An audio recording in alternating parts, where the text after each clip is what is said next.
Reka tubanze ariko muri Repubulika ya Demokarasi ya Kongo, leta y'icyo gihugu n'imitwe irenga 30 ikorera mu burasirazuba bw'icyo gihugu mu ntara za Kivu ya ruguru, Kivu y'amajyepfo ndetse no muri Ituri, basoje inama yaberaga i Nairobi muri Kenya yari igamije kugarura amahoro muri ako karere ka Kongo. Ariko umutwe wa M23 umaze igihe uhanganye n'igisirikare cya Kongo muri Rucuru ntabwo wo wari muri iyo nama. Itangazo ryasohowe n'umuhuza Perezida Uhuru Kenyatta wa Kenya yavuga yuko iyo mitwe yemeye ubusabe bwo gushyira intwaro hasi. Umwe mu bitabiriye iyo nama ni Olivier Murindangabo wari uhagarariye umutwe wa Gumino wo muri Kivu y'amajyepfo. Twavuganye abanza kumbwira ibyo muri rusange bose basabaga leta ya Kongo.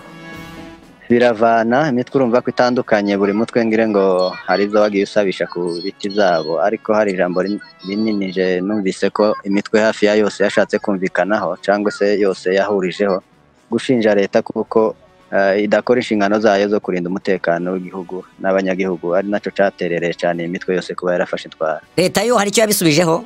Yagiye isubiza bitandukanye, gusa kimwe yatubwiye kuko byinshi yagiye ibibona inavyemera ko harimo nyine kuburangare bwabo cyangwa kutabishira mu mwete cyane. Sinzi impamvu yazo bagiye batanga wenda bigize, ariko ico bashatse kutwereka nuko bagiye kubishugurikira noneho bakabirebera umuti. Turumva yuko umutwe wa M23 utari muri ibyo biganiro kandi ni uri muravugwa cyane mu bitero uri muragaba muri Kivu y'amajyaruguru. Hari icyo mwabivuzeho? Ntacyo twabivuzeho, sibye ko ejo urumva babivugagaho ntabwo ari twe, buri muntu yararimo avuga ibijanye n'ivy'igikundi ciwe. Mu byo nanone amakuru atugeraho aravuga yuko hari ikindi gice cya M23 cyasigaye mu Rwanda kiyobowe na Runiga, cyo cyari kiri muri ibyo biganiro, nibyo?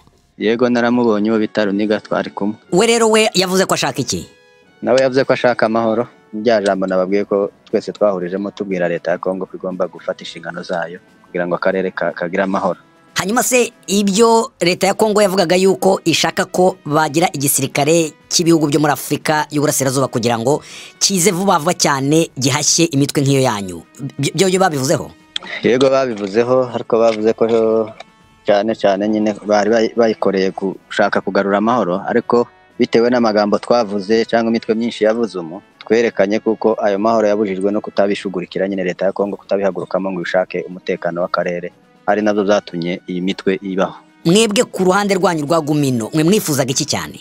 Nico twababwiye ko ni nabyo bibazo batubajije ibibazo nka bitatu. Bagumye kubaza ko impamvu yatumye dufata imbunda, ngo n'impamvu itumye tukizifite, ngo nico dushobora gusabisha leta ya Kongo. Twababwiye ko cyatumye dufata intwaro ari uko habaye ibibazo mu gihugu kandi leta ariyo yakagombye kubikemura, ariko ibigiramo intege nke ntiyabikemura, bituma dufata izo ntwaro, kandi no kugeza kuri ubu ngubu ntirabikemura ibyo bibazo. Ntabwo izo ntambara zibasira akarere tuba turimo zirarangira cyangwa leta ngo izihagararemo. Nibyo bitumye izo munde tukizifite. Naho leta ya Kongo icyo tuyisaba gufata inshingano zayo ikarinda igihugu cyayo n'abaturage n'imbibi z'igihugu. Mwumvikanye rero yuko ibiganiro bizakomeza ryari?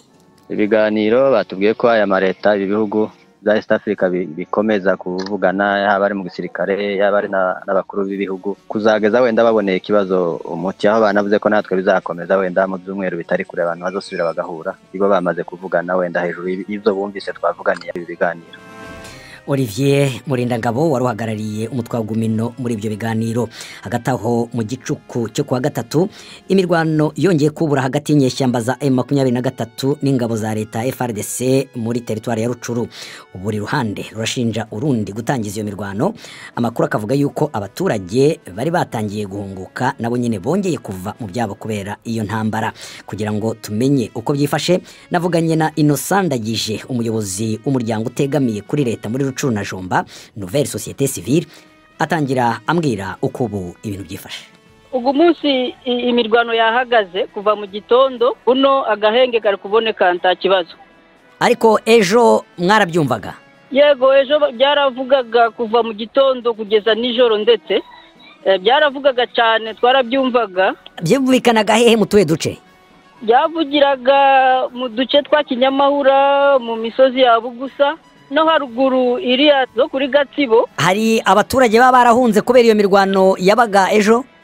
Yego, ari abaturage babaga bahungutse bugufiya nko muri Ceya Cengerero mu Kabindi bacumva iyo mirwano bongeye bariruka basubira mu misozi aho babaga baragiye kuva kera.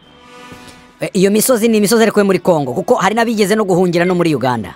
Yego yo muri Kongo ni mu kandi gace ko mu Bweza no mu Busanza n'abandi bari babagebunagana bongeye gusubira i Buganda ejo. Iyo mirwano yabaye ejo gusa cyangwa no mu minsi yashize yari yarakomeje kugenda iba? Ejo niyo yari ifite imbaraga ariko mu yindi minsi wumvaga udusasu duke yejo yari ifite imbaraga kabisa twumvaga ibisasu biri guturikira mu turere tunyuranye. None ubu ngubu leta irimo irakora iki, irimo irabafasha icyaho ngaho?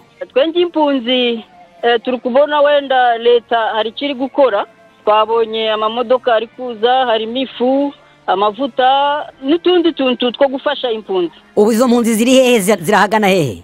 Benshi bari hano kuri Rucuro centre, bari muri stade ya Rugabo, abandi bari mu mashuri, n'abandi nakubwiye yuko birukiye mu misozi ya Busanza, abandi bari mu gace ka Bweza ni mu misozi.